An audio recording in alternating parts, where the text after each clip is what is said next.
Selamat datang kembali di pembahasan mendalam kita. Kali ini kita nyelam nih ke bab 26 dari bukunya Sam Tatam, Evolutionary Ideas. Judulnya New Eyes, atau Melihat dengan Mata Baru. Ini kayak rangkuman gitu ya, sekaligus ada alat praktisnya, daftar periksa inovasi. Betul, betul. Jadi misi kita hari ini tuh menyaring intisari bab ini, gimana caranya kita bisa melatih diri lah ya, buat melihat dunia, terutama tantangan inovasi nih, dengan cara yang agak beda. Cara beda gimana tuh maksudnya? Fokusnya itu bukan melulu cari ide revolusioner yang baru banget dari nol gitu. Tapi lebih ke seni mengadaptasi ide-ide yang udah terbukti berhasil di tempat lain.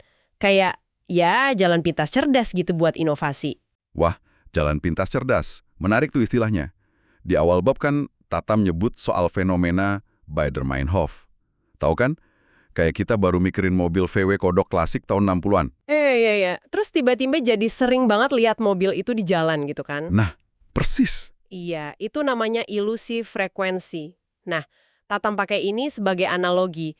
Prinsip-prinsip psikologi evolusioner di buku ini, pola-pola solusi yang udah teruji, itu ya kayak mobil VW tadi. Begitu kita mulai mulai paham polanya, kita bakal mulai lihat penerapannya di mana-mana. Di iklan, desain produk, layanan pelanggan, banyak deh. Oh, jadi kesadaran ini langkah pertamanya ya buat melihat dengan mata baru. Iya, kesadaran itu kuncinya. Oke. Mari kita bedah deh inti melihat dengan mata baru ini. Jadi, intinya melatih kepekaan kita buat ngenalin pola solusi yang udah ada gitu ya. Betul. Solusi yang udah diuji lah sama evolusi, entah itu di alam, di teknologi, atau ya dalam psikologi manusia. Ini kayaknya beda banget ya sama narasi umum di bisnis yang seringnya ngejar disrupsi, inovasi radikal. Pokoknya harus baru terus. Banget. Dan itu poin pentingnya. Ngejar ide yang bener-bener baru, revolusioner, itu ya seperti dibahas Tatam di buku ini, banyak minusnya. Minusnya apa aja tuh? Mahal biayanya, risikonya tinggi banget, sering gagal kan, prosesnya juga lama. Nah, pendekatan evolusioner ini nawarin alternatif. Adaptasi aja apa yang udah terbukti berhasil. Jadi bukan berarti nggak kreatif dong? Bukan nggak kreatif, tapi jenis kreativitasnya beda aja. Lebih efisien, lebih cepat, dan seringnya lebih manusiawi gitu. Karena kita pakai pemahaman soal cara kerja pikiran kita yang udah lama terbentuk. Jadi daripada mulai dari nol terus, kita lihat dulu perpustakaan solusi yang udah ada. Gitu ya? Tepat. Balik lagi ke VW tadi. Kalau kita udah pelajari polanya, misalnya prinsip signaling atau defaults atau pick and effect, kita nggak cuma lihat di mana-mana. Tapi juga jadi punya kerangka buat mikir gimana adaptasinya buat masalah kita sendiri. Nah, itu dia. Kita jadi punya starting point gitu. Ini juga kayaknya nantang pandangan soal kreativitas ya, yang sering digambarin kayak momen aha. Tiba-tiba gitu. Bab ini malah bilang kreativitas bisa lebih sistematis. Iya, bener banget. Ada konsep menarik tuh, kebebasan dalam keterbatasan. The freedom of a tight brief. Maksudnya gimana tuh? Kebebasan dalam keterbatasan. Idenya tuh, batasan atau struktur justru bisa micu kreativitas, bukan malah matiin. Kalau terlalu bebas malah bingung kan, mau mulai dari mana? Oh iya juga ya. Jadi kayak kalau dikasih brief yang jelas malah lebih gampang muncul idenya? Bisa jadi gitu.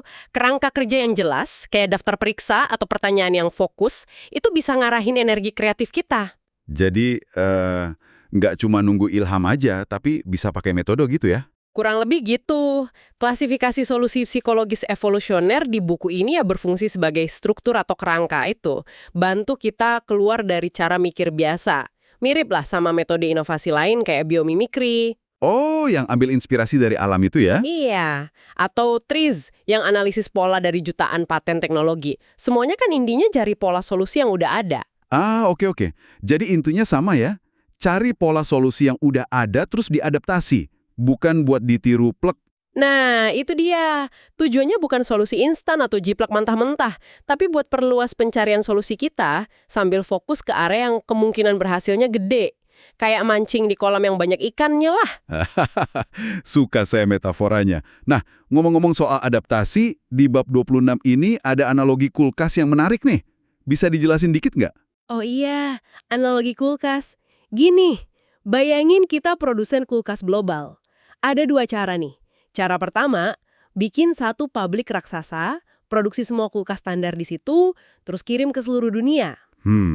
Kayaknya efisien ya, produksinya terpusat gitu. Tapi mungkin nggak cocok buat semua pasar ya. Nah, itu dia masalahnya. Makanya ada cara kedua. Daripada musatin produksi kulkas jadi, mending kita musatin sumber bahan baku terbaiknya. Logam bagus, kompresor hemat energi, teknologi terbaru. Terus bahan bakunya diapain? Didistribusiin ke pabrik perakitan lokal di pasar masing-masing. Nanti pabrik lokal itu yang ngerakit kulkas sesuai kebutuhan setempat. Mungkin daerah tropis butuh anti karat lebih kuat, atau apartemen kecil butuh yang lebih ramping. Gitu. Oke, saya mulai nangkep nih arahnya. Jadi ini analogi buat inovasi psikologis, artinya daripada kita ngirim satu solusi perilaku jadi buat semua orang, Pertanyaan ini memberdayakan orang di lapangan buat rakit solusi yang paling pas sama konteks mereka. wah, ini berarti konteks penting banget ya.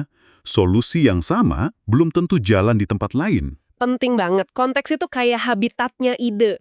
Di buku ada contoh bagus tuh, soal bahaya abai konteks, program donasi organ di Belanda. Oh, gimana tuh ceritanya? Mereka coba pakai sistem default opt-out, jadi semua warga otomatis dianggap donor, kecuali mereka aktif bilang enggak. Teorinya kan ini harusnya naikin jumlah donor banget berdasarkan riset soal defaults. Tapi hasilnya gimana? Malah jadi bumerang. Publik merasa dipaksa pemerintah ngelanggar nilai kebebasan individu yang kuat banget di sana. Akibatnya, malah banyak yang sengaja opt-out buat protes. Wah, gagal total ya berarti. Iya, solusi yang sama mungkin berhasil di negara lain, tapi di sana gagal karena habitatnya nggak cocok.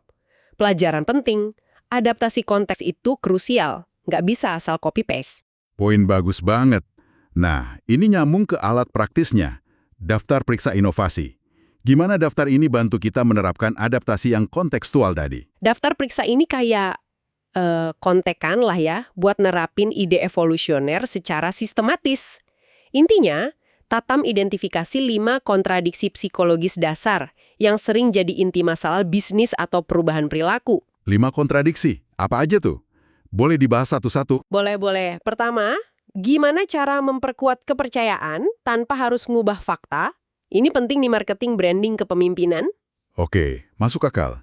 Kedua, Kedua, gimana cara membantu pengambilan keputusan orang lain tanpa benar-benar ngebatasin pilihan mereka? Kita mau bantu, tapi nggak mau mereka merasa diarahkan.